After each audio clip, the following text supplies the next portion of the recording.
Hello friends, आपका स्वागत है आपके अपने यूट्यूब चैनल सिद्धार्थ मिश्रा पर। मैं आपका दोस्त सिद्धार्थ मिश्रा।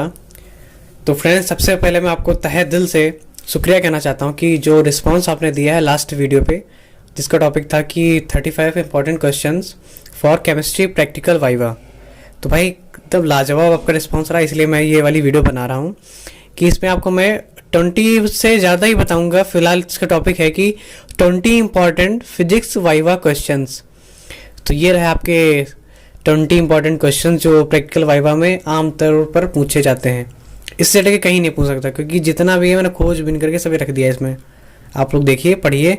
और सबसे पहले मैं आपको एक ज़रूरी बात बता दूं कि यार भाई, लास्ट वीडियो कम से कम 2 से 3 हज़ार लोगों ने देखा होगा, लेकिन उसमें से मात्र सिर्फ 15-20 लोगों ने ही चैनल को सब्सक्राइब किया। भाई बुरा लगता है यार, आप लोग मतलब मैच्योर हो गए हो, एक सब्सक्राइब कर दो कि क्या चला जाएगा। तो मैं ज़्यादा टाइम वेस्ट किए बिना टाइम वेस्ट नहीं करूँगा आपका, और सीधे टॉपिक पे आता हूँ। उसके पहले प्लीज़ रिक्वेस्ट है कि चैनल को जल्दी से 1K सब्सक्राइबर्स कंप्लीट करा दो। ठीक, चलिए स्टार्ट करते हैं। तो भाई यहाँ पे होता है कि केमिस्ट्री वाला हो गया, वो तो हम कंप्लीट हो गया है। जो फिजिक्स के वाइवा में क्वेश्चन पूछना था, क्या होता है। सबसे पहला क्वेश्चन ये पूछेगा एग्जामिनर आपसे कि आपने कौन कौन से प्रैक्टिकल कॉपी में किए हैं। मतलब जो आपको एक एग्जाम देना पड़ता है, उसमें जो प्रैक्टिकल लिए होंगे उसके नाम आपको याद करके जाने हैं।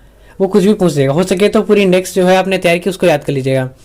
तो यहाँ पे आप उनको वो आंसर देना जो आपने 2 किए हों। तो चलिए नेक्स्ट क्वेश्चन आता है कि आपने चार्ट या प्रोजेक्ट पर क्या बनाया है, और उसके बारे में कोई आपको डिस्क्राइब करना होगा। कि मान के चलिए जैसे आपने रदरफोर्ड का अल्फा प्रकीर्णन बना लिया, ठीक है। तो आपसे एग्जामिनर पूछेगा कि हीलियम और अल्फा गण में अंतर बताइए। तो वो आप बता दीजिएगा, उसको पूरा पढ़ के जाइएगा। उसके बारे में कुछ भी उसमें से आप पूछ सकते हैं, आप बता सकते हैं, ठीक। जो भी वो पूछे A to Z आपको पूरा तैयार करके जाना है। तो जो फ्रेंड्स, जो हमारा थर्ड क्वेश्चन है वो क्या होता है कि कूलाम का नियम बताइए। कूलाम का नियम आपने सबने पढ़ा होगा इलेक्ट्रोस्टैटिक्स में। कूलाम का नियम क्या है कि दो बिंदु आवेशों के बीच उनमें लगने वाला वैद्युत बल, उन दोनों आवेशों के गुणनफल तथा उन दोनों आवेशों के बीच की दूरी के वर्ग के व्युत्क्रमानुपाती होता है। जैसे सूत्र उन्होंने दिया था F = 1/4πε0K Q1 Q2/r²।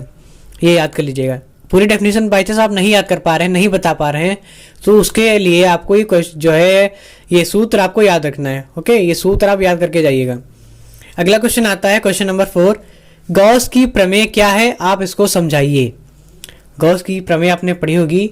किसी बंद पृष्ठ से होकर गुजरने वाला संपूर्ण वैद्युत प्लस्क उस पृष्ठ से परिबद्ध कुल आवेश का 1/ε0 गुना होता है। यही गॉस की प्रमेय है। इसको तैयार कर लीजिए। इसका सूत्र क्या होता है, phi = Q/ε0। यहाँ पे Q है आवेश, ε0 है निर्वात की वैद्युतशीलता। ओके, अच्छा, ε0 का मान कितना होता है, बिना नकल किए आप लोग कमेंट करिए तुरंत। ε0 का मान मैं बाद में बताऊंगा, अगर कोई लोग नहीं बता पा रहे हो कमेंट करिएगा कि हमको नहीं पता, ठीक, मैं बता दूंगा। वैसे मैं बता दूं 8.85 × 10⁻⁻12।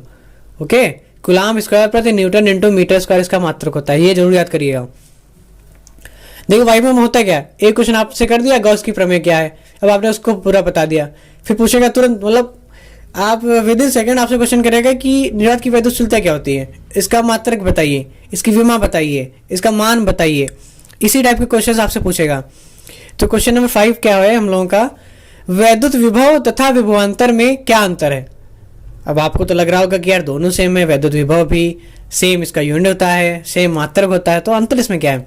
अंतर इसमें यह है कि वैद्युत विभव में एकांक परीक्षण आवेश को अनंत से किसी एक बिंदु तक लाने में, ये बात ध्यान रखिए, इसमें अनंत से एक बिंदु तक लाने में जो कार्य करना पड़ता है वह वैद्युत विभव कहलाता है, ठीक। और जबकि विभवांतर में क्या होता है, एकांक परीक्षण आवेश को ही एक बिंदु से दूसरे बिंदु तक ले जाना पड़ता है, जो उसमें कार्य जो करना पड़ता है वह विभवांतर कहलाता है। इसका सूत्र ये होता है V = W/Q, जूल प्रति कूलाम या वोल्ट, ठीक। दोनों का मात्रक सेम रहेगा, बस कंडीशन ये होती है कि उसमें अनंत से लाते हैं, इसमें किसी भी एक बिंदु से दूसरे बिंदु तक ले जाएंगे। आगे समझ में, ये पढ़ के जाइएगा। माफ़ करिए अगर थोड़ा वीडियो लेट हो गई, क्योंकि कुछ बच्चों के तो प्रैक्टिकल वाइवा हो गए होंगे, उनके लिए मैं सॉरी बोलता हूँ। अगला क्वेश्चन क्या है कि किरचॉफ के दोनों नियम किन किन राशियों के संरक्षण सिद्धांत पर आधारित हैं? क्वेश्चन दिख रहा है। हाँ, किरचॉफ के दोनों नियम किन किन राशियों के संरक्षण सिद्धांत पर आधारित है? तो जो पहला नियम है किरचॉफ का, आपको पता है उसको क्या कहते हैं? संधि का नियम। आ गया। संधि का नियम जो है हमारा आवेश संरक्षण सिद्धांत पर आधारित है। किस पर? आवेश संरक्षण सिद्धांत पर आधारित है। और जो द्वितीय नियम है किरचॉफ का, उसको कहते हैं बंद पास का नियम।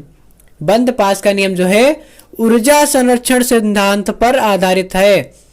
ठीक है भाई। अगला क्वेश्चन आता है, वैद्युत बल रेखाएं तथा चुंबकीय बल रेखाएं, ये जो रेखाएं होती हैं एक दूसरे को कितने कोण पर काटेंगी?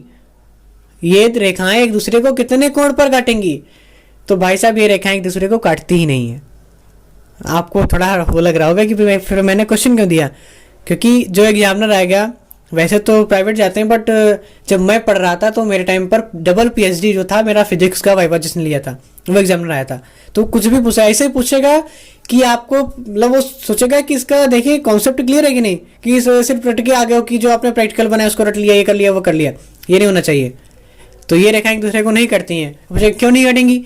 क्योंकि अगर ये रेखाएं एक दूसरे को काटेंगी तो वहाँ पर दो दिशाएं हो जाएंगी, जो कि संभव नहीं है, क्योंकि दो दिशाएं एक दूसरे को नहीं मतलब दर्शाई जा सकती हैं। तो अगला भाई क्वेश्चन है कि लेंज का नियम। लेंज का नियम किसे कहते हैं? ये आपने पढ़ा होगा चुंबकीय वाली यूनिट में, तो ये आप तैयार कर लीजिएगा। आंतरिक प्रतिरोध किसे कहते हैं? आंतरिक प्रतिरोध, देखो प्रतिरोध होता है, एक होता है आंतरिक प्रतिरोध। ठीक, जो प्रतिरोध होता है वो परिपथ में इस्तेमाल किया जाता है, ये आप लोग ध्यान रखिएगा। और जो आंतरिक प्रतिरोध होता है वो सेल में यूज किया जाता है। आंतरिक प्रतिरोध क्या होता है? किसी सेल के अंदर वैद्युत अपघट्य पदार्थ के द्वारा जो वैद्युत धारा के मार्ग में अवरोध उत्पन्न किया जाता है वह आंतरिक प्रतिरोध कहलाता है। ठीक, इसका मात्रक जो है प्रतिरोध का जो होता है वही इसका होगा, इसका मात्रक भी ओम ही होगा। ठीक है। तो अगला क्वेश्चन आता है, क्वेश्चन नंबर 9, आंतरिक प्रतिरोध किसे कहते हैं? आंतरिक प्रतिरोध किसे कहते हैं? ये तो हो गया है, सॉरी। अगला 10th क्वेश्चन है, आदर्श एमीटर किसे कहते हैं? तो आदर्श एमीटर उसे कहते हैं जिसका मान शून्य होता है। ठीक, ये आप लोग याद करके जाइएगा। पूछेगा आदर्श एमीटर किसे कहते हैं, आप लोग धड़ाक से आंसर होता है ना सर, जिसका मान शून्य होता है। ठीक है। आदर्श वोल्ट मीटर किसे कहते हैं? तो भाई आदर्श वोल्ट मीटर वो होता है जिसका मान अनंत होता है। ठीक है। अगला क्वेश्चन आता है, ओम का नियम क्या है? आप लोग 9th से 10th से 11th से 12th में तो पढ़ ही रहे हैं। ओम का नियम क्या है?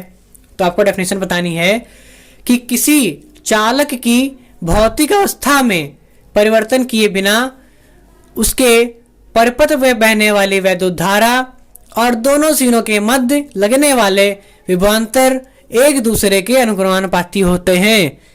तो ये देखिए V प्रोपोर्शनल टू I, जब V प्रोपोर्शनल टू I होगा, जब प्रोपोर्शनल मतलब अनुक्रमानुपाती का चिन्ह हटाएंगे तो यहाँ पर एक नियतांक आता है, यही नियतांक हमारा प्रतिरोध कहलाता है।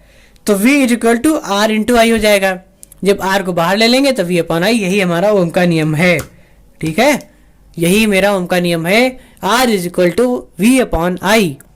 ठीक है, अभी मैंने बताया था प्रतिरोध आंतरिक प्रतिरोध, क्लियर हुआ? बढ़िया, आप लोग भाई अच्छे बच्चे, सभी लोग क्लियर कर लेंगे। सभी गारंटी है कि 30 में 30 आपको मिलेंगे। ये क्वेश्चन बस तैयार कर लीजिए।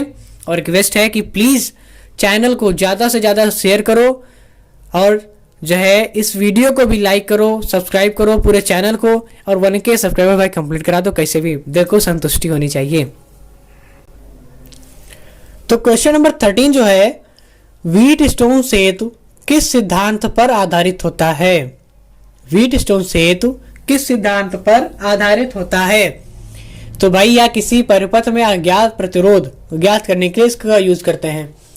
ये आपने सूत्र पढ़ा होगा, P upon Q is equal to R upon S, पढ़ा है ना? वही इसमें वही होता है। फिर होता है ट्रांसफार्मर क्या है? ट्रांसफार्मर का भाई यूज ये होता है कि जब कोई लाइन होती है, कभी वोल्टेज ज्यादा आ रहा है, कभी वोल्टेज कम आ रहा है, तो वोल्टेज को नियंत्रित करने का काम करता है। ठीक है। अगला क्वेश्चन है, फोकस दूरी किसे कहते हैं? बहुत ही सरल डेफिनेशन है। देखिए, मुख्य ध्रुव तथा मुख्य फोकस के बीच की दूरी को फोकस दूरी कहते हैं। ये क्वेश्चन आपने सूत्र भी पढ़ चुके हैं, इसका निगमन भी किया होगा। F = R/2। ठीक है। अगला क्वेश्चन बहुत इंपॉर्टेंट है। यहां से देखिए, यहां से आपकी जो ऑप्टिक्स रे ऑप्टिक्स शुरू हो गई है। ठीक है। अगला क्वेश्चन है, क्रांतिक कोण किसे कहते हैं या क्रांतिक कोण क्या होता है? आया समझ में? तो ये सूत्र पहले देख लीजिए।